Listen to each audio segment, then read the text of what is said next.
Di navbera Tirkiye û Rûsyayê de ji bo ku li Idlibê şerê heyî bi dawî bibin û agirbesteke mayînde di navbera hêzên muxalîf û rejima Sûriyê de pêk bihîn, heta niha 15 gerên hevbeş pêk hatine. Lêbelê ev hemû gerên pêk hatine ji aliyê hêzên muxalîf ve hatine astenkirin û diger hevbeşa 15 de ku 4 Hezîranê pêk hatibû, dema derbasbûna wesayetên artêşa Tirkiye bombeyek teqîbû û leşkerekê Tirkiye canê xwe jî dest dabû.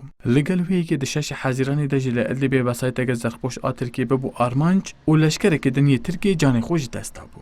Ev hemû geşedan di navbera pisporên Tirkiye de veke ku êdî wateya agirbest û gerên hevbeş li ser Idlibê nemaye tê nirxandin. Bibûşina pispora Rojhilata Navîn Hamîdê yî Rûsyayê hişyarî daye Tirkiyeyê ku demeke nêz di hêzên xwe li çend deverên Idlibê vekêşe. Her wiha yî dibêje êdî wateya agirbestê nemaye û şerê Idlibê careke din gûr dibe.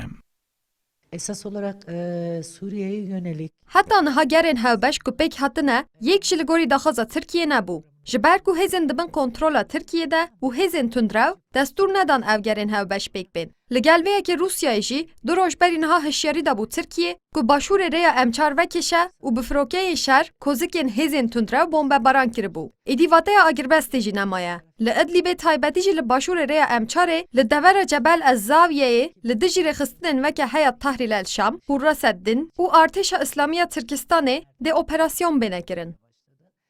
Li gorî Profesor Dr. Hasan Oktay jî her çiqas ji ber vîrusa koronayê gerên hevbeş hatibin paşxistin jî li Idlibê di navbera meha Adar û Hezîranê de pêwîst bû 5 gerên hevbeş pêk bihatin û tu armancên van gerên hevbeş heta niha pêk nehatine.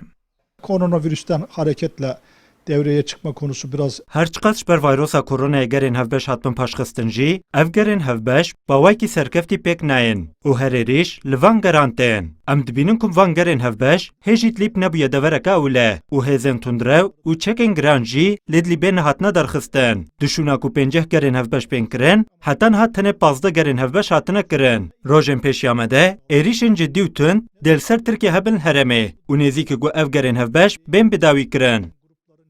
Di navbera Tirkiye û Rûsyayê de li ser Idlibê pêşî di 17 îlona 2018 de rêkeftina Sûçiyê, piştre jî di 5 Adara 2020 de rêkeftina Moskowayê hatibû îmzekirin. Dewan her du rêkeftinan de ji armanc karîgerkirina agirbestek mayîn tên, awakirina devereke aram û derxistina hêzên tundrew û çekên giran li tevahiya Idlibê bû. Lêbelê ev her du rêkeftin jî heta niha bi ser neketine û li gorî pisporan jî şerê Idlibê careke din gûr dibe.